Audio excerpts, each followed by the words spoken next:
you're gonna disagree, tell me why. That's all I ask. You can disagree, but man,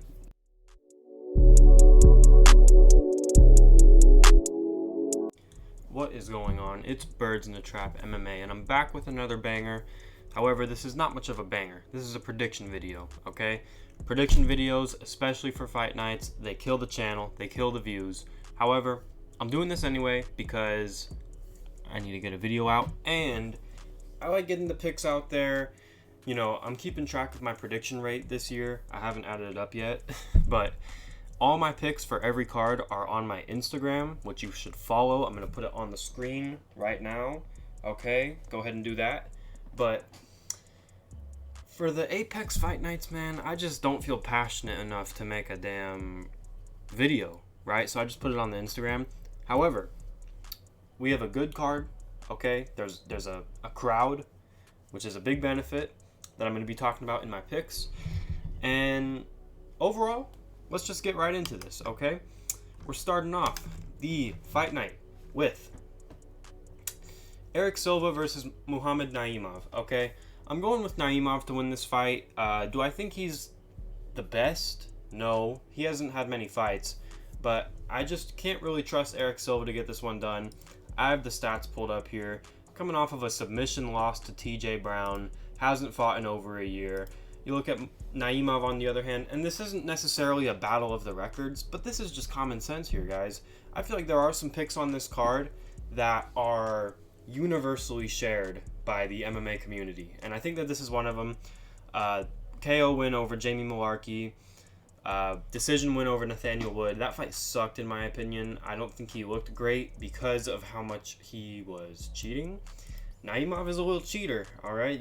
Everyone gets one cheat, and I can guarantee you he's going to cheat in this fight. Eye poke, cage grab, nut shot, all of the above will be attempted. But you got to do what you got to do, right? So it is what it is. I'm picking Naimov to win this fight. He showed good power in the Mullarkey fight, but he also showed a hole in his game, which is that straight shots can get to him, right? Nathaniel Wood rocked him, and in my opinion, kind of blew the finish. I think he could have finished Naimov, but I don't think Erick Silva is as good as Nathaniel Wood. So I'm going with Naimov to win this fight by a finish in the second round. I'm going to go second round. First one's going to be feeling out process, and then Naimov is going to realize he's better. But, you know, if Erick Silva wins this fight, it's likely going to be by putting the jab on him, or he'd finish him with a straight shot. Something that's hidden well. You know what I mean? A jab to left, something like that. A feint, then a straight shot would put Naimov out. However, like I said, I don't think Silva is smart enough to do it. So I'm going with Naimov there. Round 2 finish. This fight. I'm very interested in this fight. Victor Altamirano versus Felipe Dos Santos. Another one where I feel like the picks are quite universal. They are damn near exactly the same on stats. So if we're going off of the fights, Felipe Dos Santos, man, he had a great fight with Manel Kape. Obviously, I think that was everyone's first introduction to him. And that was a close fight. Don't get me wrong. I think Manel Kape, yeah, it was a 29-28, 30-27 on one card.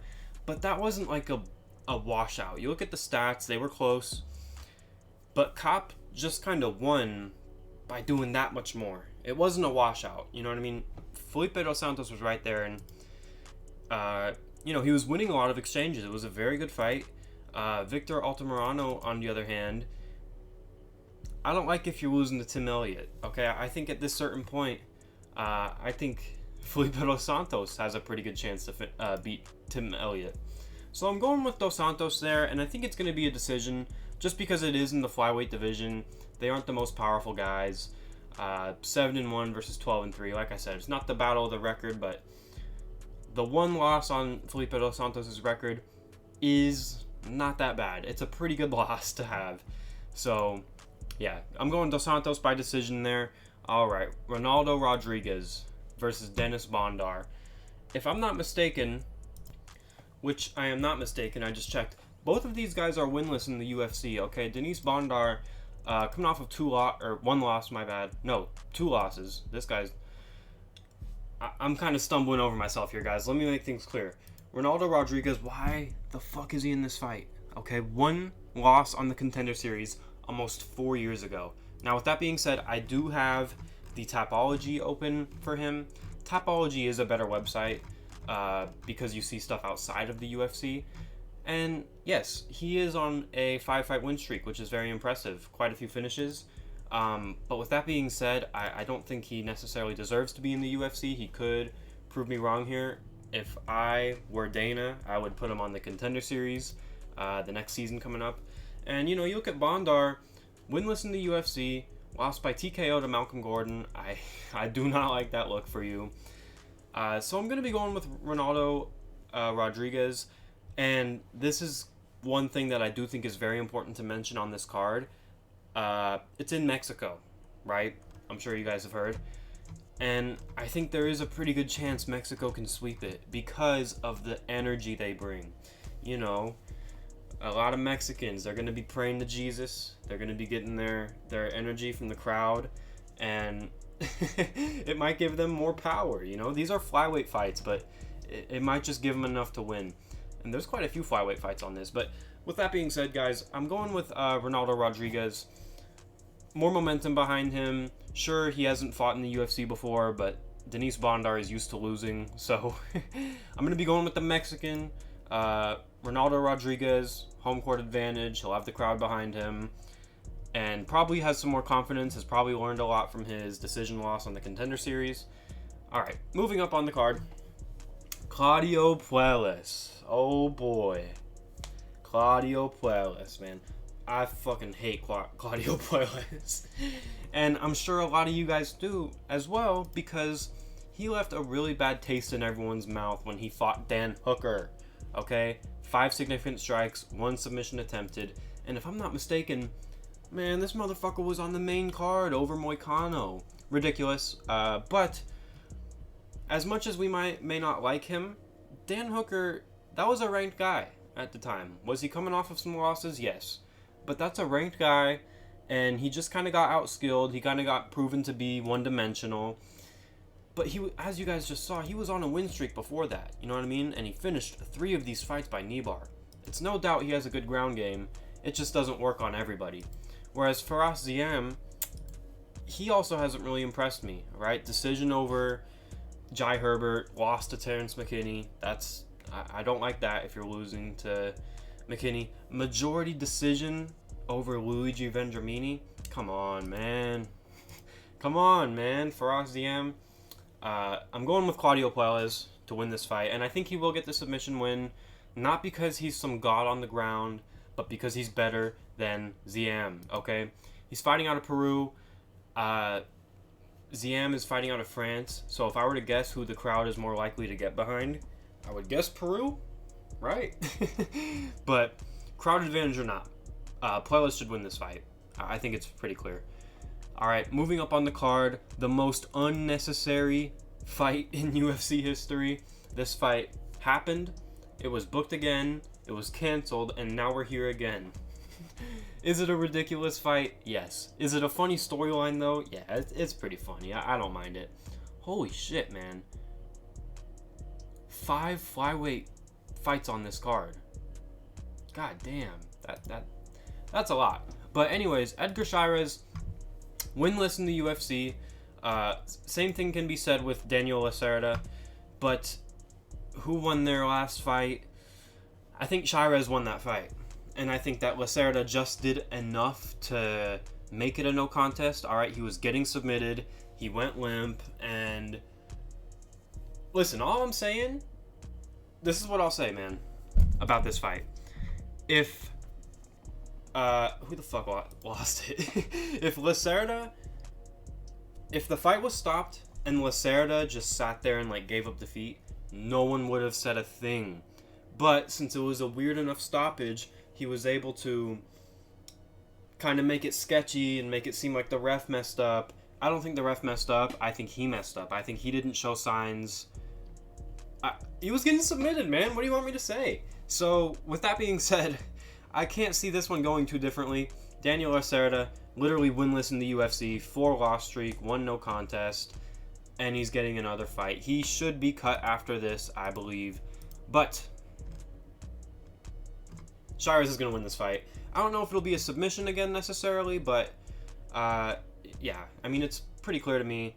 Cyrus should win this fight. He won their last fight. It shouldn't have been a no contest. That's the pick. Would I go with a submission again? Let's go with a submission again. Let's make it interesting. Yeah, man, just to reiterate myself, I just watched this fight again. I can't show the fight because I'd get copywritten, but Cyrus is winning this. Won the last one. All right, Jesus Aguilar versus Mateus Mendonça. All right, I feel like I've seen a lot of people going with Mendonça, and I think I picked Mendonça to win his last fight, and he had an awful fight against Nate Maness. Not an awful fight. Let me not say that. Horrible showing, okay? Got 3 strikes off, got TKO'd in the first round. Not a good look. He's also lost to Javid Basharat. Not a bad loss. Not a bad loss. I'm not saying that like it's a bad loss, but he did lose, okay? Jesus Aguilar, on the other hand, is coming off of a win over Shannon Ross. Dude.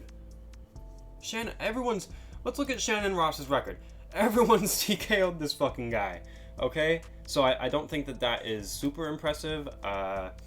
I'm not going to be looking too much into that win, although it was very quick, 17 seconds. He lost by submission to Tyra. Understandable. Have a nice day. But man, I don't like his reach. I'm a 9-inch reach disadvantage. Aguilar is a tiny guy. I believe he has the shortest reach in the UFC. Come on now, okay? It comes down to this. Is Mendonça going to hit him? Yes. Is he going to be able to keep the range on him? Yes. Now, with that being said, Aguilar, like I said, he does have the home crowd advantage. I'm sure they're going to be in the back praying. And, but I'm picking Mendonça to win this fight by decision. I think he's just going to play it safe majority of the time because Aguilar does have power. He does have one-hitter quitter. Again, it was against Shannon Ross, but objectively, let's just look at that fight, okay? I think Mendonça's going to play it safe, keep the jab on him, keep the kicks on him. He does have the leg reach advantage as well. He has every advantage in the book, all right? So I'm picking Mendonça to win that fight by playing at range, okay? Now, Christian Quinones versus Ronnie Barcelos. I feel for Ronnie Barcelos, man. I really want him to win this fight, and I'm picking him to win this fight, okay? Obviously, he's lost 4 out of his last 5. His 1 decision win against Trevin Jones hasn't aged the best. That guy is not in the UFC anymore. But, you know, the only time he got finished was against Umar Nurmagomedov. And it was a pretty bad finish, to be fair. But, you know, he just lost a decision to Kyler Phillips. Hey, it's all good. Kyler Phillips about to lose to Pedro Munoz, right? So, Christian Quinones just hasn't impressed me that much. He hasn't fought. He fought kind of recently, my bad. 1 win in the UFC, 1 loss, but I feel like I'm doing too much of comparing the records, but the records are a great thing to look at, guys. I know styles make fights, but Barcelos is going to be bigger in there, as in more dense, okay? Quinones does have every advantage in the book, but, I mean, look at these two. We're doing a physique battle, guys. Look at these guys' physiques. Quinones looks like he looks like he's in the wrong weight class. Flabby, doesn't look like he'd hit that hard. Barcelos, on the other hand, he has the experience, has power, is a dense guy, very hard to take down. So I'm going with Barcelos in that fight to win pretty easily. I do think he could get a finish. However, he's also not finishing Trevin Jones. Not the best look. But yeah, Barcelos should win that fight. I'm going to go with the decision. Alright, moving up on the main card. I really like this main card. I'm excited for this main card. Manuel Torres versus Chris Duncan. Okay. Alright, both of these guys are on winning streaks in the UFC. However, Manuel Torres, they've all been finished, guys. Look at these. Okay. 3 wins, 1 on the Contender Series, 2 wins in the UFC, both by finish, both performance of the night bonuses. The finish over Nicolas Mata was brutal. Beautiful elbow. That was a great finish to watch. Whereas you look at Chris Duncan, you know, 2 wins in the UFC, split decision, unanimous decision. Got a TKO on the Contender Series, fair enough. I think he might be a little soy. All right, I think I think he may be a little soy. I think his power is just not exactly going to be there compared to Manuel Torres, who has the power advantage. He has the home crowd with him. Both guys are skilled. This is a good fight. This one deserves to be on the main card, but I do think that I will be going with Manuel Torres to win this fight. I think he will face some adversity because I do think this is the best guy he's ever fought, but I'm going with a second round finish and probably a TKO. Yeah, I don't even want to say submission. It's probably going to be a TKO. All right, moving up on the card, Yasmin Jarguchi. Fuck, man. Cut that. All right. Moving up on the card, Yasmin Jarguchi. I don't know if I'm saying that right. Versus Sam Hughes. Another easy fight to pick in my opinion. I think that the odds reflect this pretty well. I will be picking Yasmin to win this fight. You know, she did get finished in her last fight pretty badly against Denise Gomes. But before that, 2 wins in the UFC, 1 finish. Not bad. Not bad for a women's, strawweight fighter to get a finish. I like that. Again, has the home court advantage. I think, like I said, that is going to be a big factor on this card. So, I think I'm going with Yasmin to just show levels, right? Sam Hughes, not the most impressive UFC career. Started off on 3 losses. Has bounced back, but Yasmin's going to win this fight, guys. As simple as that. Let's move up on the card. Oh, God. Sorry. I didn't mean to jump scare you guys. All right. I meant to click on this. Okay, let's talk about... Yo, look at this picture of Turcios, man. Anyways, Raul Rosas Jr. versus Ricky Turcios. The UFC is handling Rosas' career very well. They're giving him good competition that he should be able to beat. Of course, he lost to Christian Rodriguez. Hey, he won the first round, and Rodriguez did miss weight. And, you know, if he were to just win one other round, he would have won. But I think that that's a loss where he's going to learn a lot from it. He obviously blew the gas tank in the first round going for a finish. Couldn't get it. Gassed out. Still went to a decision. But I think that that's just a fight where if you're 18 and you have that type of fight, you're obviously going to learn from that. You know what I mean?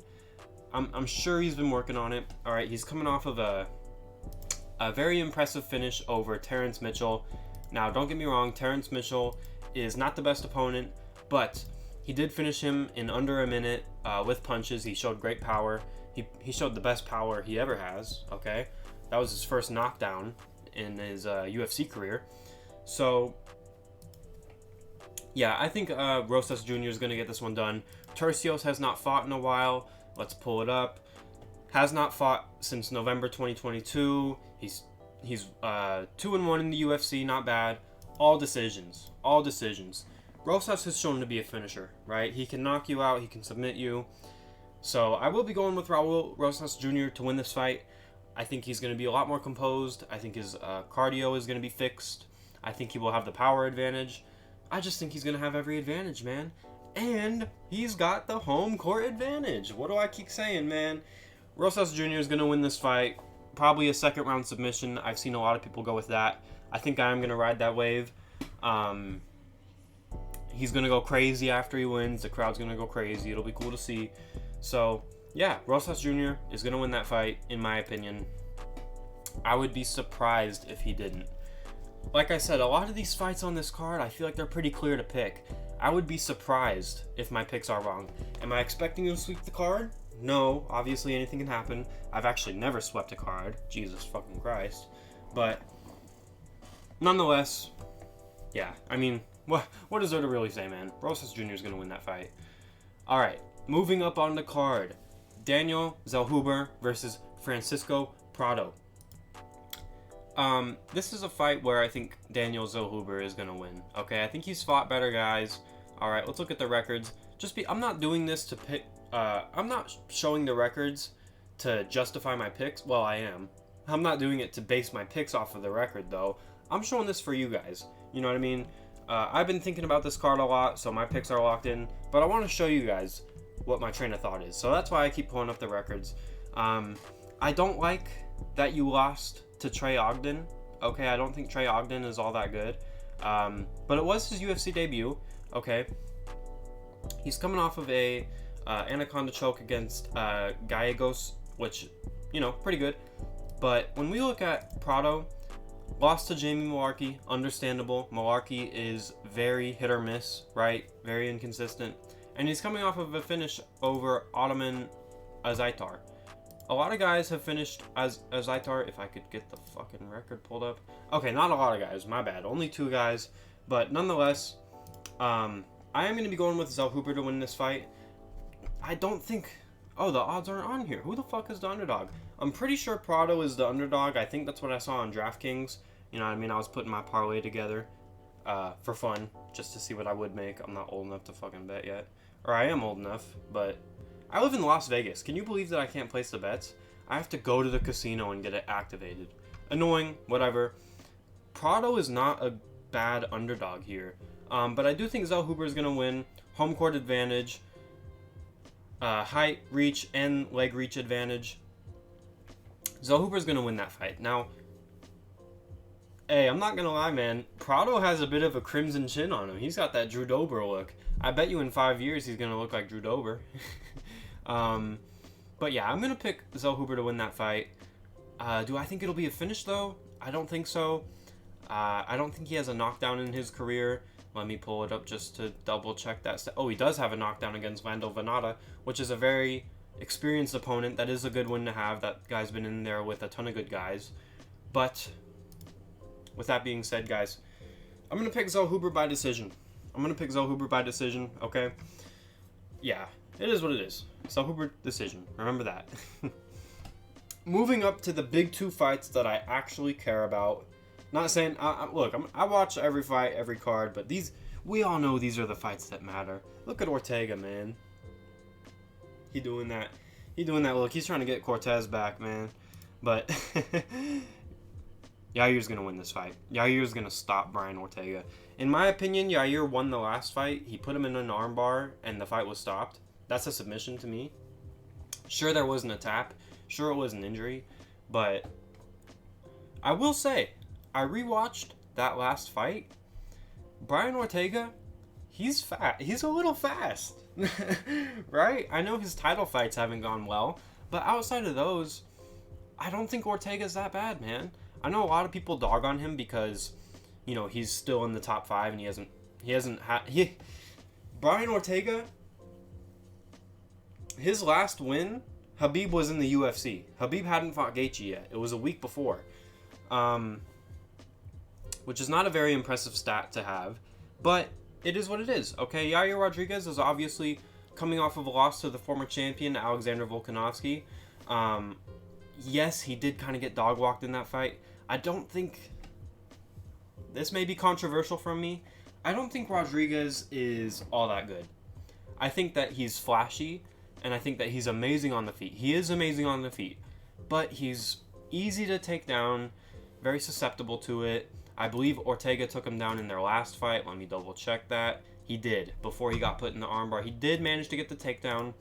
But Yair is also a crafty guy off of his back. Okay, he got that armbar on Ortega off his back. He submitted Josh Emmett off his back. He does have good submissions from that position. And he doesn't have a ton of pop in his hands. He has pop with his elbow. He has pop with his kicks, his knees. Things like that that's going to be what wins him this fight, I think. Ortega, he's fast, doesn't have a ton of pop, but hey, he knocked down Korean Zombie. You know what I mean? He's gotten TKOs in his career. He's gotten knockdown to submission wins in his career. So I actually don't think Ortega is a bad pick here. I just think that he's coming off of an injury. He's coming off of a layoff. Rodriguez has been active. He's looked good in all his fights. He looked really good against Max Holloway. That was like a 48-47, right? Max Holloway had to grapple with Yair, which I think goes to show you the level that Rodriguez is on the feet. But he's always there to be taken down, but he's not always there to be hit. Remember that, okay? Rodriguez is elite in the stand-up, and I think he's going to win this fight. I've seen people say decision. I've seen people say doctor stoppage. guys, I think he might submit him off his back again. You know what I mean? Home crowd advantage. Home crowd advantage. Craftier guy. More active. Fought for the belt. He was an interim champion. Should he have been? No. But he was. Okay. So I'm going to be picking Rodriguez to win this fight. And I think I want to go with a submission. Yo, nah, man. I'm going to go TKO. I'm going to go TKO. Not exactly a one-hitter quitter TKO, but an accumulation TKO. I'm not saying doctor stoppage or corner stoppage. I think because this is a 5-rounder as well. I think in the 3rd round forward, Ortega will have just taken a lot of damage, and I think he's going to wilt. I think Ortega's going to wilt to all the damage, right? Ortega, hell of a chin. He's very tough. He's shown that in his title fights. But I think... I'm not predicting like a Gaethje-Ferguson stoppage. I'm predicting like a Lawler-McDonald 2 stoppage, where it wasn't exactly a knockdown. It was just the damage. And if you guys remember, McDonald just couldn't take it. He fell back, and the fight was stopped. I can see something similar happening here. I think it will be competitive for the first 2 rounds, but I think that damage is just going to be too much. Yair should win this fight. Let's move on to the main event. Another rematch that ended in an injury, okay? But Brandon Moreno won the first fight, and he looked a lot better, and I think he's gotten a lot better. Whereas, I don't know if I can say the same for Royval. I think he's always got that knockout chance. He is a dog, okay? Moreno is a dog too. Moreno can finish you. Both guys coming off of a loss to the champion, being Pantoja. I predicted Pantoja to win both of those fights, but Brandon Moreno, I think he's going to win this fight, and I think it's going to be like a ground and pound TKO in the 3rd round. I think that, their first fight, I think that was the trajectory it was heading on, but who has improved more since their first fight? Moreno. He's fought in nothing but title fights since that fight, right? Royval is coming off of a loss to the champion where he just kind of got controlled on the ground. I think Moreno is going to be able to do that same thing, and I think he's going to do it better. I think in the 3rd round and in the 4th round, I don't think there will be too much damage dealt, but I think that by that time in the fight, Moreno will have much more control time, and I think he'll be able to TKO, ground and pound him out. It would be fun to see Royval get the win here, but for the division's sake, because let's be real, if Moreno wins this, he's probably going to fight Pantoja in Brazil. But it is what it is, man. I'm going with Moreno. He's got the home court advantage. He's got the experience, the championship level fights. So, Moreno. All right, guys, those are the pick for this fight night. Like I said, I know I don't usually make fight night predictions, but that's only because they're shitty in the Apex. They're shit Apex cards. This is a decent card with a crowd, so I am interested. So let's go over everything one more time, guys. The parlay, the Birds in the Trap parlay is Naimov, Dos Santos, Rodriguez, Puelles, fucking Chairez, Mendonça, Barcelos, Torres, Yasmin, Rosas, Zellhuber, Rodriguez, Moreno. Alright. Probably a lot of favorites, but hey, those are the picks, baby. Let me know your picks on this card below. I love to see if you guys disagree and your reasoning. If you're going to disagree, tell me why. That's all I ask. You can disagree, but man, this is kind of off topic. This is a long-ass video. My video on Whitaker and Costa, everyone was saying, like, Costa, this will age like milk. First of all, I got that pick right. Fuck you. Second of all, if you're gonna disagree, at least tell me why. Alright, guys. Have a good one. Enjoy the card. I'll see you all in the next one. Peace.